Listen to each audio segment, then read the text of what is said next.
poor single mom boarded the wrong flight. Didn't know the black man sitting beside her was the lonely CEO who'd change her life.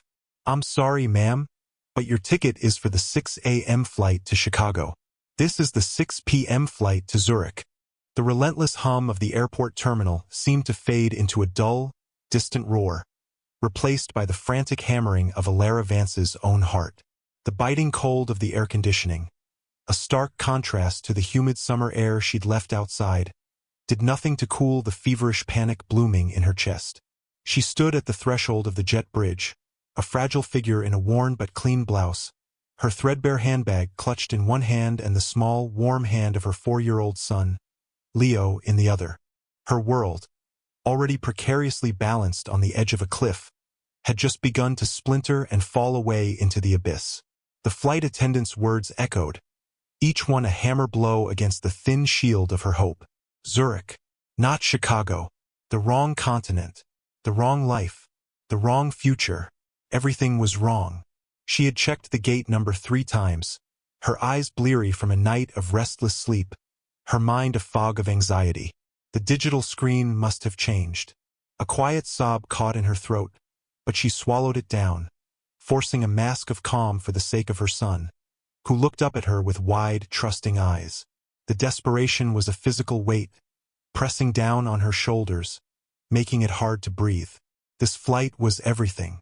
It was the interview for a paralegal position, a lifeline thrown to a drowning woman, the only chance to pull herself and Leo out of the crushing poverty that had enveloped them since her husband, Liam, had been taken from them in a sudden, senseless accident. The last of their savings had been spent on these tickets, a desperate gamble that now felt like a fool's errand. The flight attendant, a woman with a professionally sympathetic but ultimately impatient expression, gestured vaguely back toward the bustling terminal. "You'll have to speak with the gate agent, ma'am.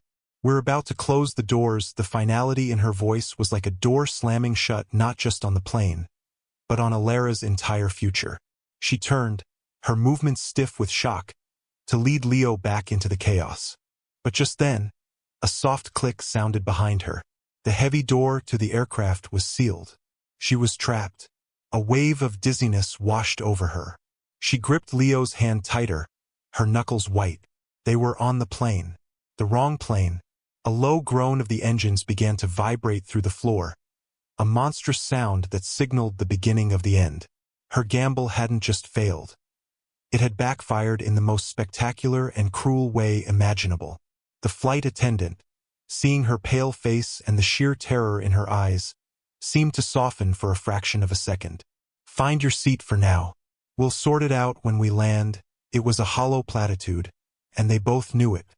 By the time they landed in Zurich, her interview in Chicago would be a distant memory, another ghost of a life she might have had.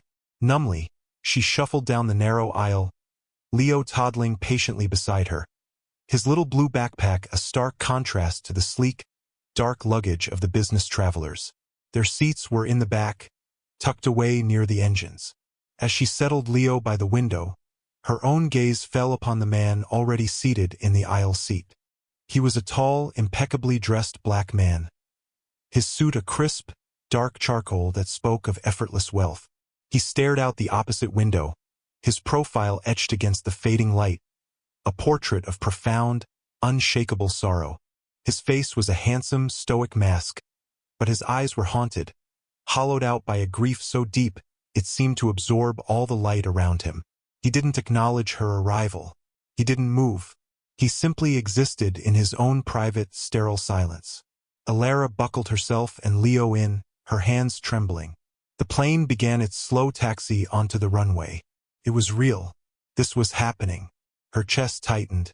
She was a poor, widowed mother on her way to a foreign country with less than $50 in her pocket and a child to protect. The sheer, unbearable weight of her failure pressed down, and for a moment, the world went gray. She was alone, utterly and completely alone.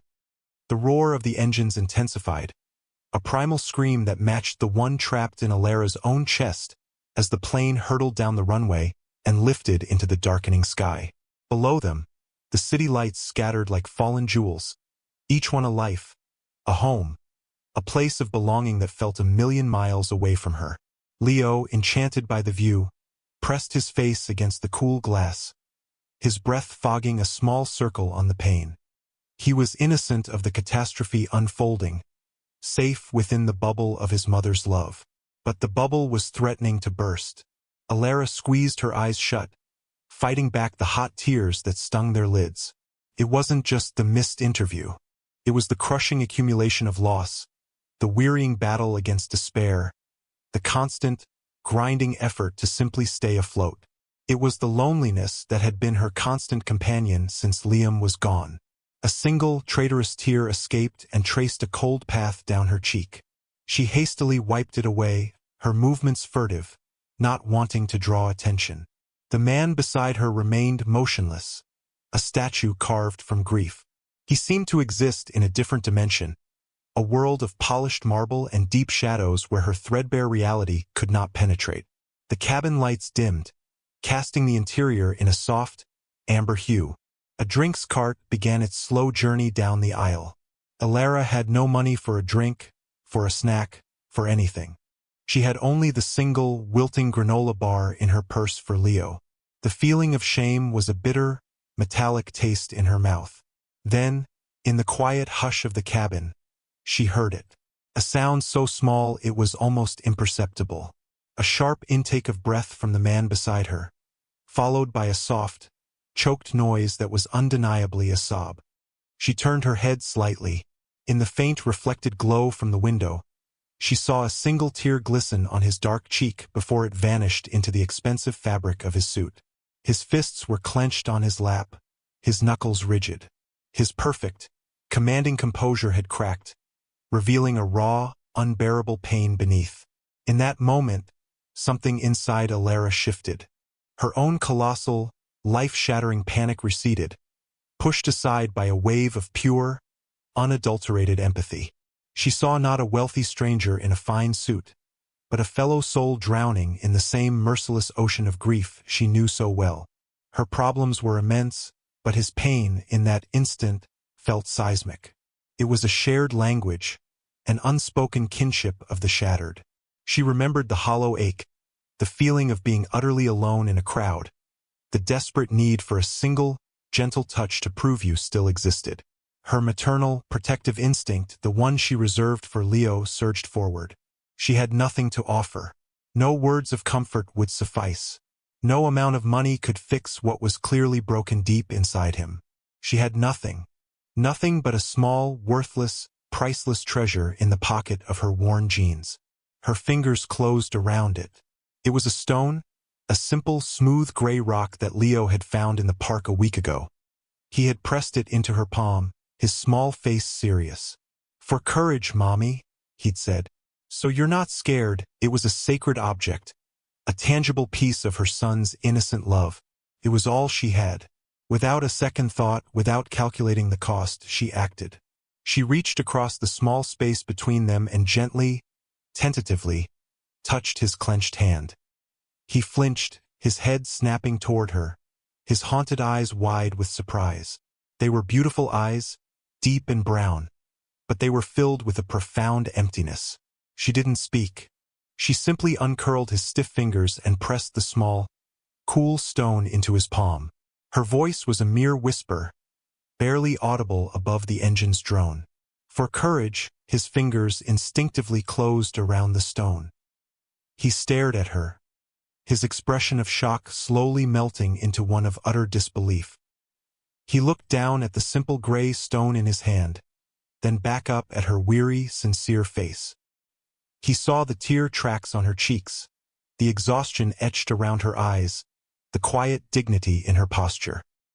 He saw a woman who was clearly in her own private hell, yet had reached out to soothe his. A profound silence stretched between them, thick with unspoken emotion, the relentless hammering in his own soul, a noise he had lived with for 2 years, suddenly quieted. In its place was a strange, unfamiliar warmth spreading from the small stone in his hand. He didn't know it yet, but this moment, this selfless gesture from a complete stranger, would change everything. The plane flew on through the darkness. He froze. The spell was broken by the quiet, efficient movements of the flight attendant offering them dinner. The aroma of heated food filled the cabin, a simple, domestic smell that felt jarringly out of place amidst the emotional turmoil. Alistair Finch, the man who could buy the entire airline without checking his bank balance, merely shook his head, unable to speak. His throat was tight, a knot of emotion he hadn't felt in 2 long, desolate years. He looked at Alara, who politely refused as well, her cheeks flushing with a faint, embarrassed pink that he found strangely endearing.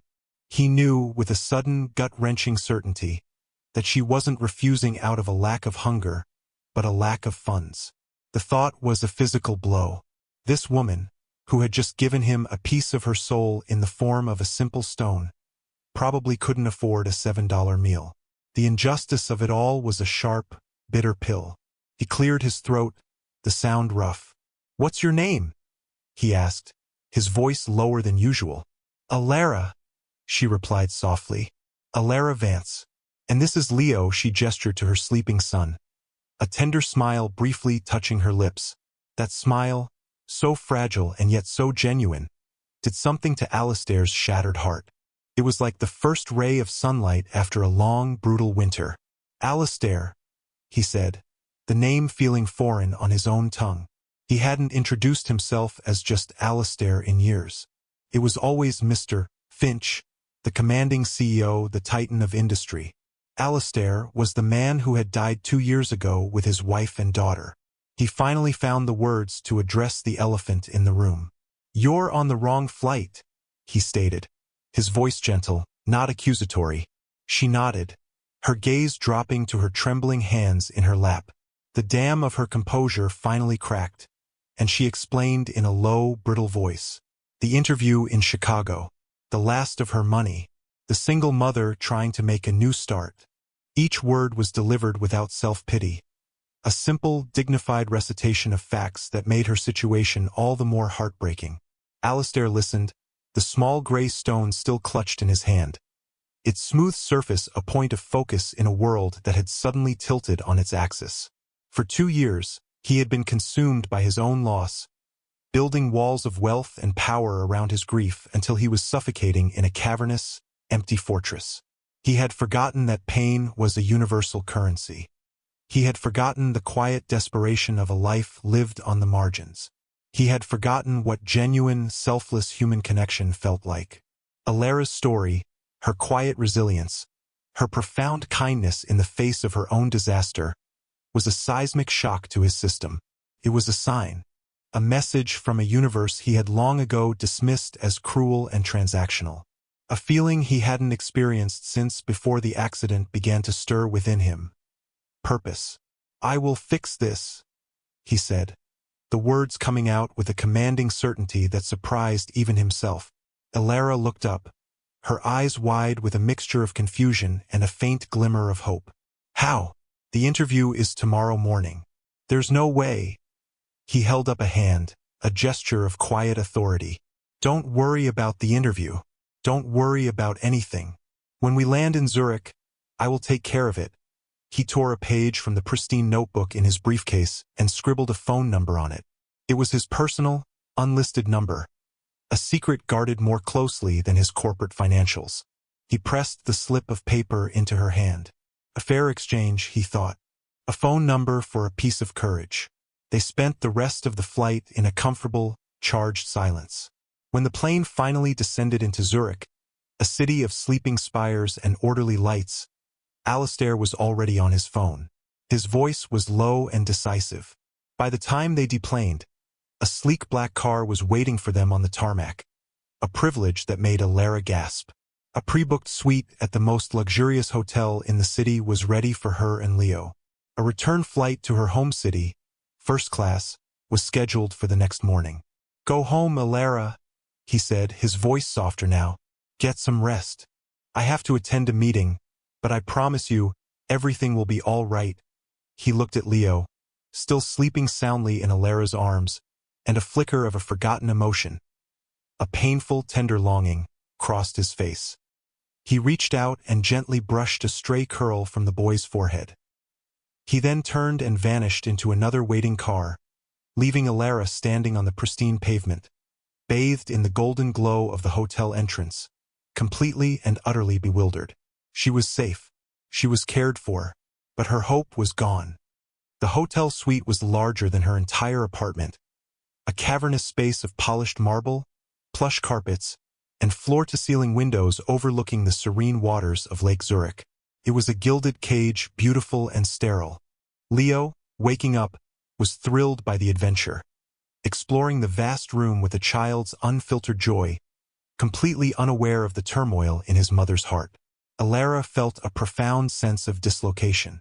She was grateful for Alistair's incredible generosity, but it also amplified her own sense of failure.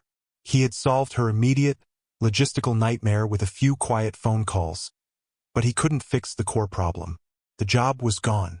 The opportunity was lost. She had failed. That night, she lay awake in the king-sized bed, the silk sheets cool against her skin, and stared at the ceiling. She clutched the crisp slip of paper with his number on it, a fragile link to the mysterious, grieving man who had swept into her life like a storm. Meanwhile, across the city, Alistair Finch sat in a sterile boardroom, closing a multi-billion-dollar deal with ruthless efficiency. His team was in awe. The commanding, decisive CEO was back, sharper and more focused than he had been in years. But his mind wasn't on the complex financial models or the strategic acquisitions. It was on a weary woman with sincere eyes and the small, smooth stone that was now a permanent fixture in his pocket. Her act of kindness had reawakened something in him, a part of his soul he thought had been buried forever.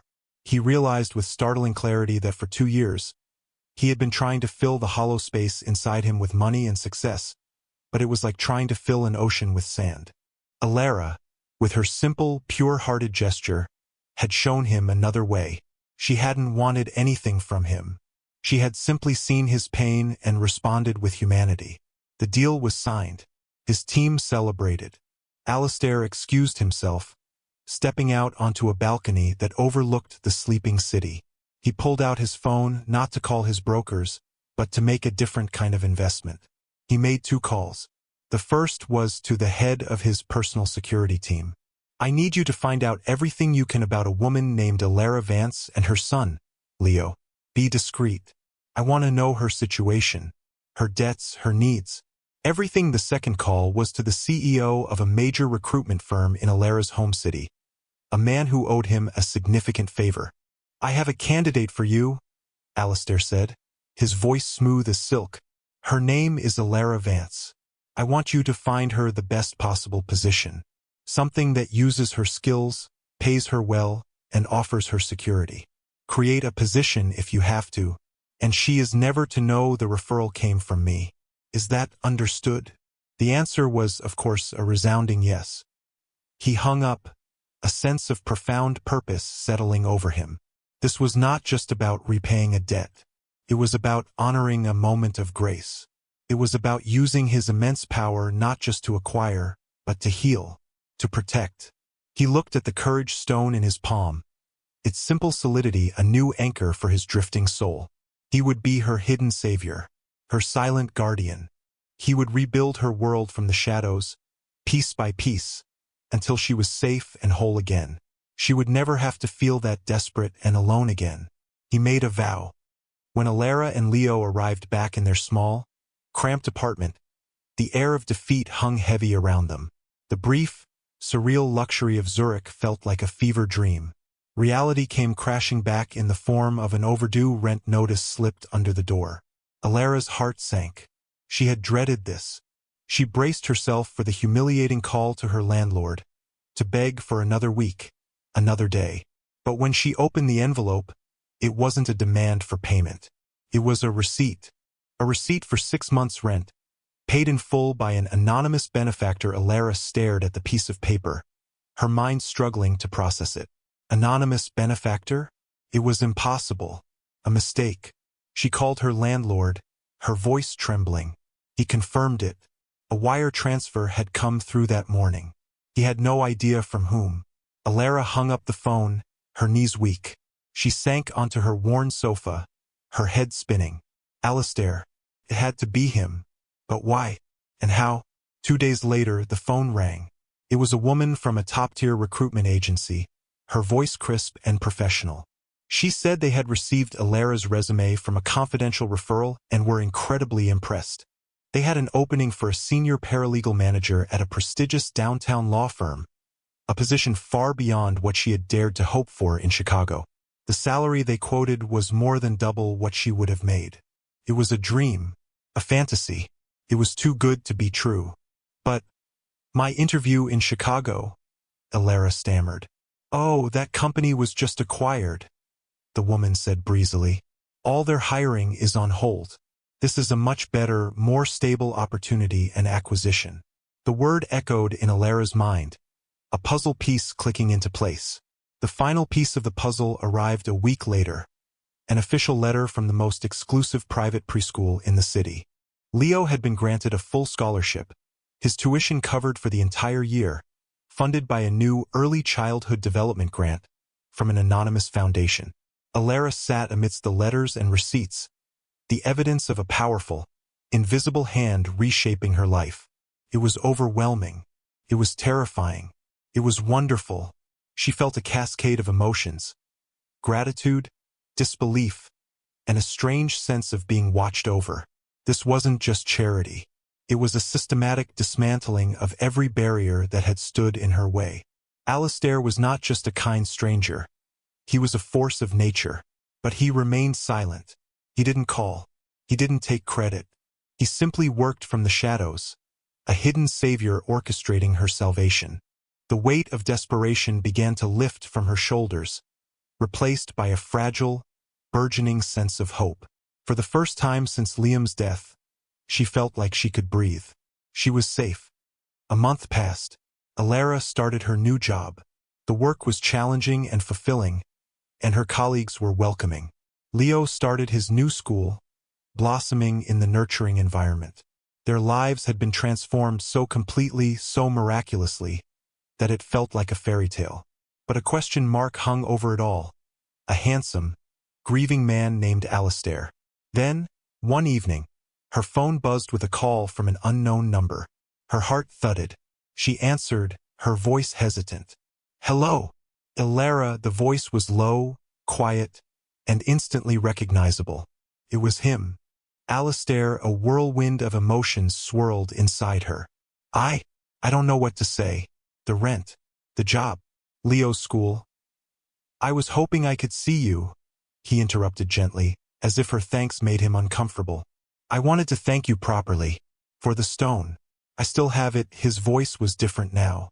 The raw, haunted edge was gone, replaced by a quiet warmth. They agreed to meet at a small, unassuming cafe downtown, a place of soft lighting and the gentle clinking of porcelain. When she arrived, he was already there, sitting in a quiet corner booth. He wasn't wearing an impeccable suit, but a simple cashmere sweater and jeans.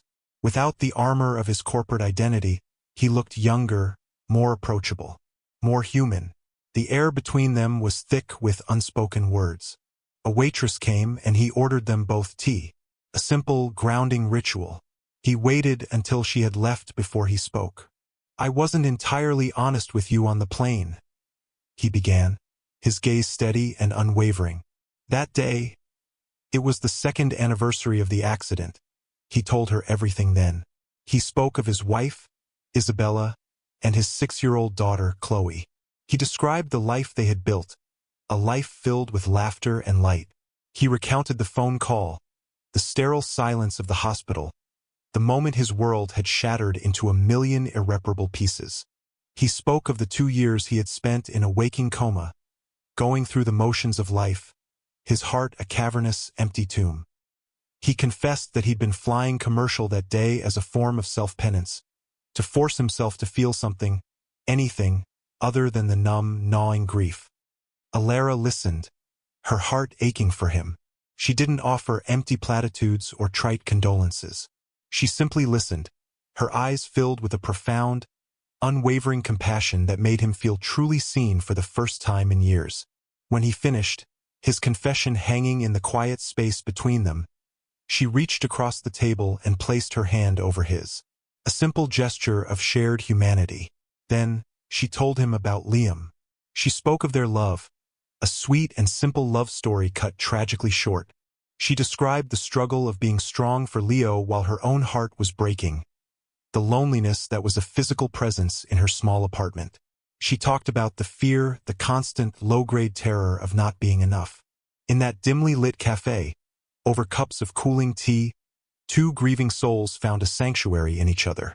They were bound not by romance, but by the sacred, unspoken bond of shared loss. "Your kindness," he said, his voice thick with emotion as he looked at her. "On that plane, you were in the middle of your own catastrophe, and you reached out to me, a stranger. It was the first genuine human thing that had touched me since before. You gave me more than courage, Elara." He opened his hand. The small, gray stone sat in his palm. "You gave me a reason to believe that there was still good in the world.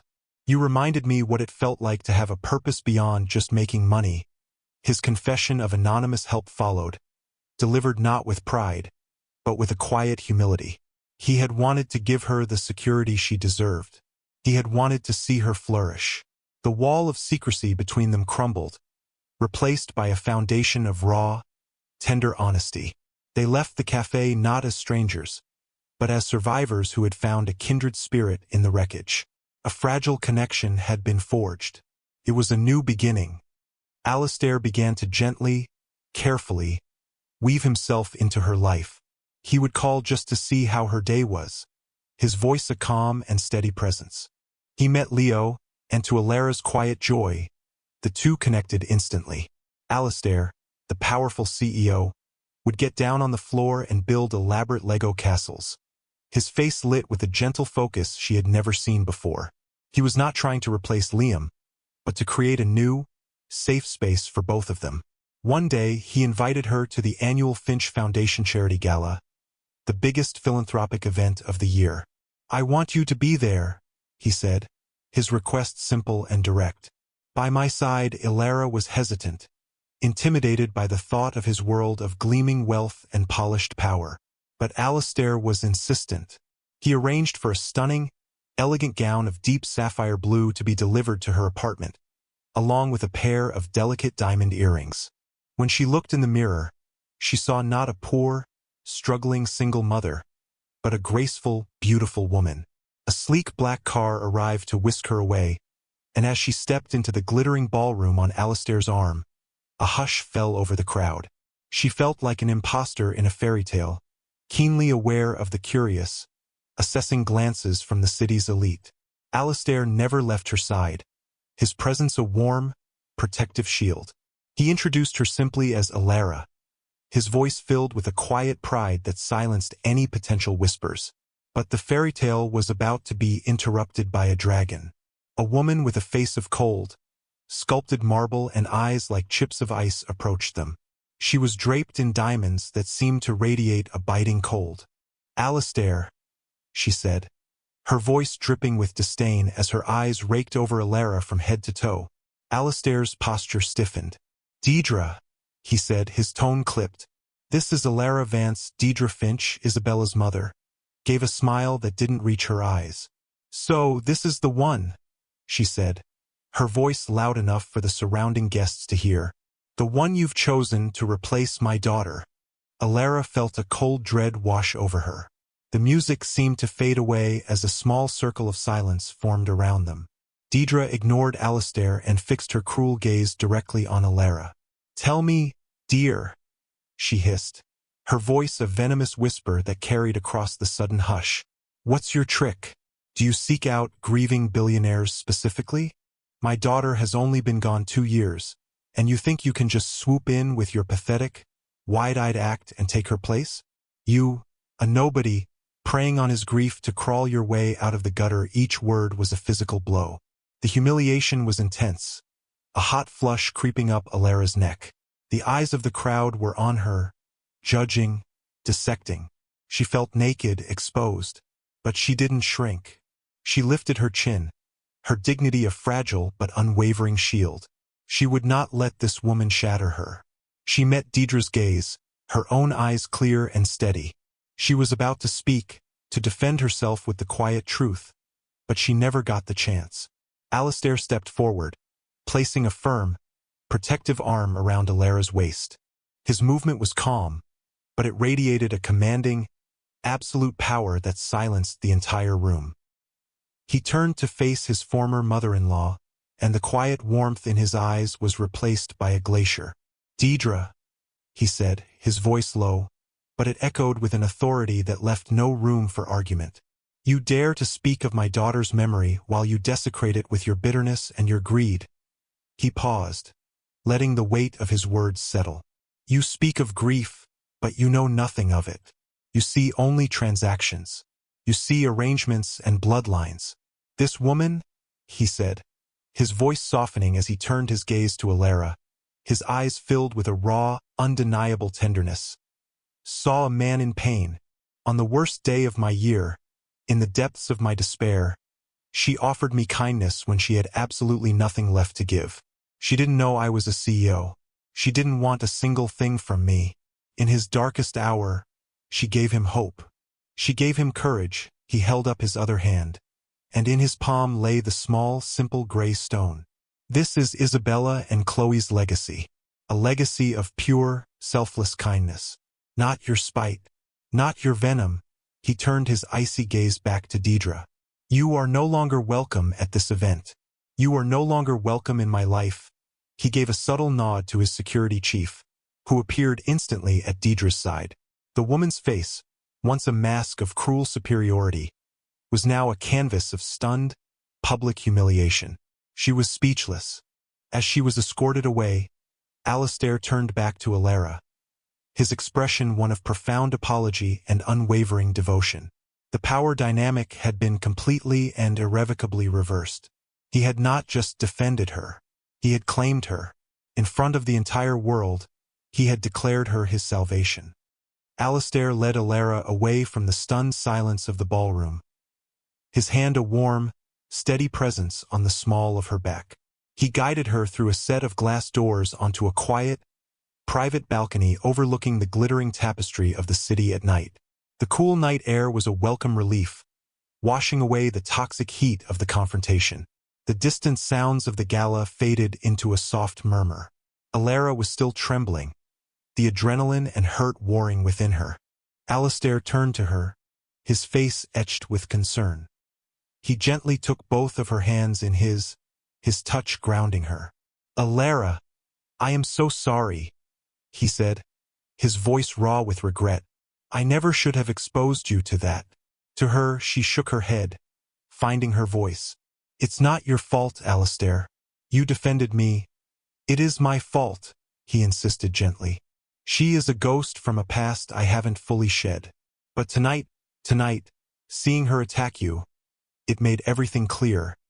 He looked down at their joined hands, then met her gaze again, his eyes dark and serious in the moonlight. "When I told you I wanted to repay your kindness, that was the truth. But it wasn't the whole truth. The job, the rent, the school. I did all of that because I wanted to give you the peace and security you deserved. I wanted to be your guardian angel, to fix your world from the shadows because I didn't feel worthy of stepping into it." His confession poured out of him, a torrent of emotion held back for too long. "But it's become so much more than that. Watching you with Leo, seeing the strength and grace you carry every single day, listening to you talk about your dreams. Alara, I haven't just been fixing your life. You have been rebuilding mine." He took a deep breath, his heart in his eyes. "I'm in love with you. It's a quiet, steady thing that has grown in the space where all my grief used to be. You didn't just give me courage on that plane. You gave me a reason to live again. You and Leo, you are the future I didn't dare to hope for. The family I thought I had lost forever." The words hung in the air between them, sincere and profound. Tears welled in Alara's eyes, but for the first time in so long, they were tears of pure, unadulterated joy. The last of her fear, the last of her doubt, washed away in the face of his undeniable love. "I love you too, Alistair," she whispered, her voice cracking with emotion. It was the truth, a truth that had been quietly growing in her own heart, nurtured by his steady kindness and gentle spirit. He had seen her at her most desperate and had not pitied her. He had revered her. He had healed her wounds, both seen and unseen. He had made her feel safe. He had made her feel whole. A slow, radiant smile spread across Alistair's face, erasing the last shadows of his long-held sorrow. He lifted a hand and gently wiped a tear from her cheek with his thumb. "Then build a life with me, Alara," he said, his voice thick with hope. "Let me spend the rest of my days showing you and Leo how much you are loved. Be my family." She didn't need to think. She didn't need to hesitate. Her answer was in the way she leaned into his touch, the way her heart felt like it was finally coming home. "Yes," she breathed. "Yes." He closed the small space between them and kissed her. A kiss that was not about passion, but about promise. It was a kiss of healing, of gratitude, of new beginnings, high above the sleeping city that had once been a symbol of their separate worlds, but was now the backdrop to the start of their shared one. 1 year later, the golden afternoon sunlight filtered through the lush green leaves of a sprawling oak tree, dappling the perfectly manicured lawn in shifting patterns of light and shadow. The sound of a child's pure, uninhibited laughter echoed through the warm air, a melody of pure joy. Leo, now 5 years old and brimming with a happy, confident energy, soared back and forth on a wooden swing, his little legs kicking towards the sky. Alara sat on a nearby garden bench, a contented smile on her face as she watched him. She was no longer the fragile, haunted woman from the airport. Her face was relaxed and radiant, her eyes clear and filled with a deep, abiding peace. She was home. This stately, beautiful house was her home. This life of quiet security and profound love was her life. A pair of strong, familiar arms wrapped around her from behind, and she leaned back into Alistair's solid warmth, her head resting against his shoulder. He pressed a gentle kiss to her temple. The haunted look was gone from his eyes, replaced by a deep, steady adoration as he watched the two people who had single-handedly resurrected his heart. "He has your smile," Alistair murmured, his voice a low, happy rumble against her ear. "He has your strength," she replied softly, turning her head to kiss him. They stood in comfortable silence for a long moment, simply watching their son play, two halves of a whole, their blended family a testament to the healing power of love. Alistair reached into his pocket and pulled out a small, velvet box. He placed it in Alara's hand. Her breath caught. She opened it carefully. Inside, nestled on a bed of dark blue silk, was an ornate silver locket. It was beautiful, antique, and exquisitely crafted. She opened it. On one side, protected by a tiny pane of glass, was a small, smiling photograph of her late husband, Liam. On the other side was a picture of a smiling woman with kind eyes and a little girl with a bright, mischievous grin, Isabella and Chloe. Alara looked up at Alistair, her eyes shimmering with unshed tears. "We don't forget them," he said softly, his voice thick with emotion. "We never forget them. We build a new life beautiful enough to honor their memory." He gently took the locket and fastened it around her neck. It felt cool against her skin, a sacred weight against her heart. It was a symbol of their pasts, not erased, but integrated. A symbol of their shared grief, now transformed into a foundation for their shared future. Alara touched the locket, her heart full to bursting. They had built a family not on forgetting, but on remembering, on honoring the love that had shaped them. Alistair cupped her face in his hands, his expression one of overwhelming love and gratitude. "Thank you, Alara," he whispered. "For seeing me." He kissed her then, a long, tender kiss filled with the quiet promises of 1,000 shared tomorrows. While the sound of their son's laughter danced around them in the golden light, they were whole. Alara's story shows us that true wealth is not measured in dollars or possessions, but in the boundless capacity of the human heart for kindness. A single, selfless act, offered without expectation of reward, created a ripple that healed two shattered souls and built a new world from the wreckage of the old. It teaches us that in our moments of deepest despair, reaching out to soothe another's pain can be the very act that saves ourselves. If this story touched your heart, Remember that moments of grace are all around us, waiting to be discovered. Sometimes, the greatest miracles begin with the smallest gesture. A quiet word, a shared moment of understanding, or a simple stone offered for courage. For more soul-stirring tales of love, hope, and redemption, be sure to like, share, and subscribe to Soulful Love Tales. We believe in the power of stories to inspire and uplift the human spirit. We'll see you in the next one.